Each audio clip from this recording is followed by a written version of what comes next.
গরু কিন্তু দুধ দেয় না, আমরা জোর করে ছিনিয়ে নিই, তাই না? গাধা কিন্তু অত ভার বহন করতে চায় না, আমরা জোর করে গাধার পিঠে চাপিয়ে দিই। দেখুন, বনের বাঘও দুধ দেয়, কিন্তু আমরা কি ভুল করেও দেখতে যাই বনের বাঘ দুধ দেয় কিনা? সিংহ কিন্তু একটি প্রাণী, তবুও আমরা সিংহের ওপর কোনো ভার চাপিয়ে দিই না। গরু বা গাধাকে দিয়ে যে আমাদের এত উপকার হচ্ছে, দিন শেষে এদের নামগুলো বোকা বোকা নাম। এটা এক ধরনের গালি, আমরা যাকে তাকে গালি দিই গরু গাধা বলে।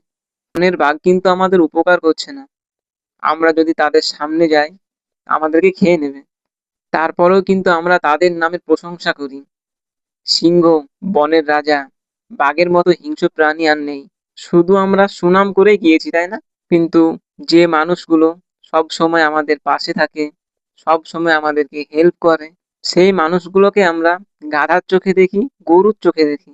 যে মানুষগুলো সবসময় আমাদের পাশে থাকে, দিন শেষে তাদেরকে ভুলে যায়।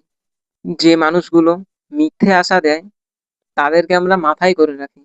এই পুরো গল্পটা কিন্তু গরু কিংবা গাধাকে নিয়ে ছিল না, ছিল মানুষকে নিয়ে।